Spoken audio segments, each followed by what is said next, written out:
नमस्कार दोस्तों, स्वागत है आप सभी का जौनपुरिया जीके चैनल में। दोस्तों, आज की यह वीडियो है एसबीआई बैंक से जुड़े हर एक खाता धारक के लिए बेहद जरूरी होने वाली है। अगर आपका भी स्टेट बैंक ऑफ इंडिया में खाता है, चाहे वह सेविंग अकाउंट हो, सैलरी अकाउंट हो, पेंशन अकाउंट हो, जनधन खाता हो या फिर कोई और खाता हो, तो दोस्तों इस वीडियो को अंत तक जरूर देखिएगा, क्योंकि आज हम जिस अपडेट के बारे में बात करने वाले हैं वह सीधा आपकी रोजमर्रा की जिंदगी और आपके बैंकिंग काम से जुड़ा हुआ है। दोस्तों, जरा एक पल के लिए सोचिए।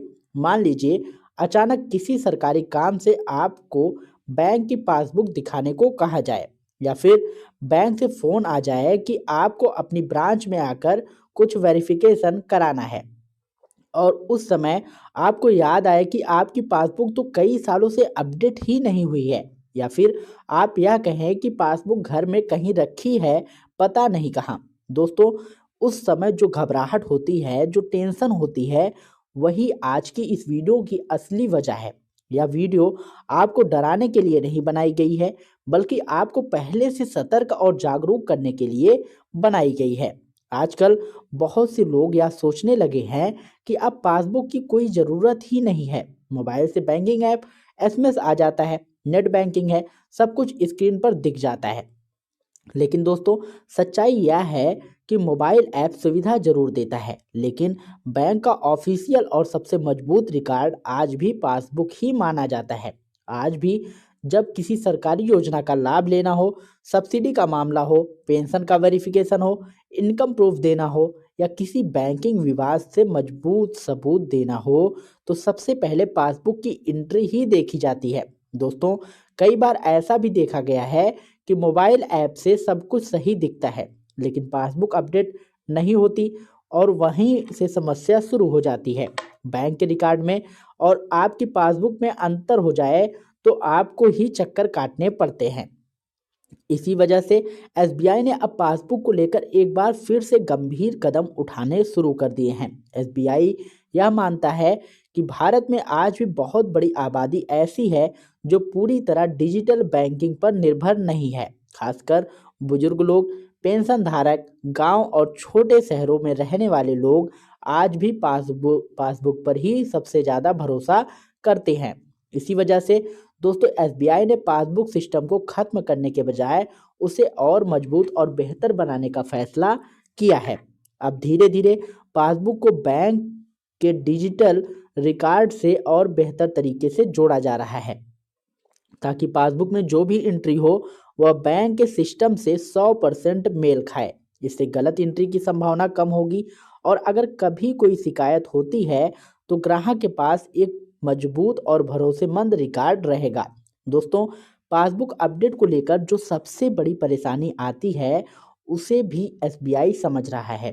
कई बार मशीन खराब रहती है, कभी लंबी लाइन लग जाती है, कभी सर्वर काम नहीं करता। इन्हीं समस्याओं को देखते हुए एसबीआई अब पासबुक अपडेट मशीनों को बेहतर कर रहा है, ताकि लोग जल्दी से अपनी पासबुक अपडेट करवा सकें और उन्हें घंटों लाइन में खड़ा ना रहना पड़े।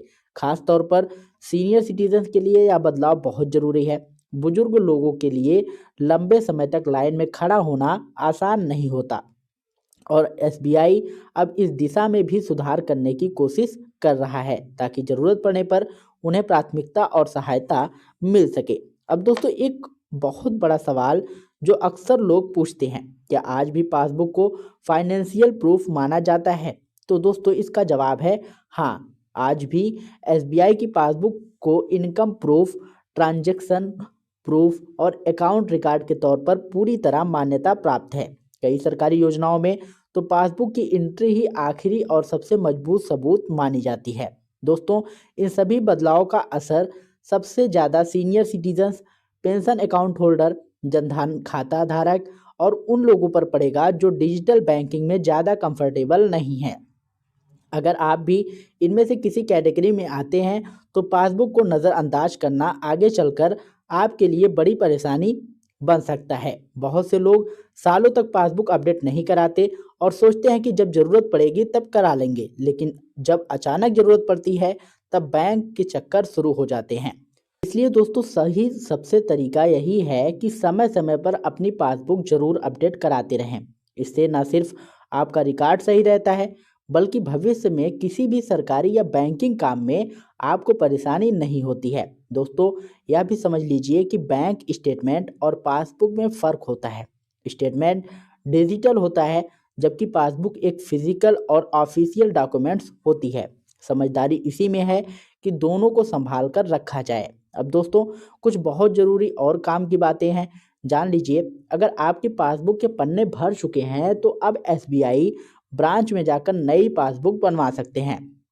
कई मामलों में इसके लिए कोई चार्ज नहीं लिया जाता। अगर आपकी पासबुक कहीं खो जाती है तो घबराने की बिल्कुल ज़रूरत नहीं है, डुप्लीकेट पासबुक भी मिल जाती है।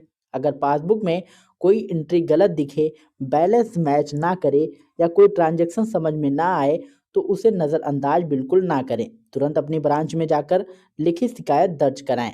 सीनियर सिटीजन और पेंशन धारकों को यह भी याद रखना चाहिए कि बैंक स्टाफ से मदद लेना उनका पूरा अधिकार है। उन्हें लाइन में खड़े होकर परेशान होने की ज़रूरत नहीं है। दोस्तों, सबसे ज़रूरी बात यह है कि पासबुक को पूरी तरह नज़रअंदाज ना करें। मोबाइल ऐप सुविधा देता है, लेकिन पासबुक बैंक का ऑफिशियल और सबसे भरोसेमंद रिकॉर्ड होता है। इसे सुरक्षित रखें और समय समय पर अपडेट कराते रहें। दोस्तों, आज की इस वीडियो का मकसद आपको डराना नहीं था, बल्कि आपको समय रहते जागरूक करना था।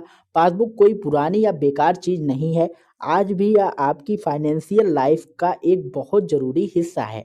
अगर आपने समय रहते यह बात समझ ली तो भविष्य में आप कई बड़ी परेशानियों से बच सकते हैं। तो दोस्तों, इस वीडियो को अपने माता पिता, दादा दादी, रिश्तेदारों, दोस्तों और खासकर अपने संपर्क के सभी बुजुर्ग लोगों के साथ ज़रूर शेयर करें, ताकि वे भी इस ज़रूरी जानकारी जान सकें और जागरूक हो सकें। अगर अभी तक आपने जौनप्रिया जी के चैनल को सब्सक्राइब नहीं किया है तो तुरंत सब्सक्राइब कर लीजिए, क्योंकि यहाँ आपको हमेशा सच्ची और काम की जानकारी मिलती रहती है। और दोस्तों, अगर वीडियो पसंद आई हो तो वीडियो को एक लाइक ज़रूर कर दीजिएगा। अधिक जानकारी के लिए आप हमारे टेलीग्राम चैनल से जुड़ सकते हैं। टेलीग्राम चैनल का लिंक जो है हमने डिस्क्रिप्शन में दे रखा है, तो जाइए वहाँ पर आप लोग फटाफट ज्वाइन होइए। मिलते हैं नई वीडियो में नई अपडेट के साथ, तब तक के लिए जय हिंद, जय भारत।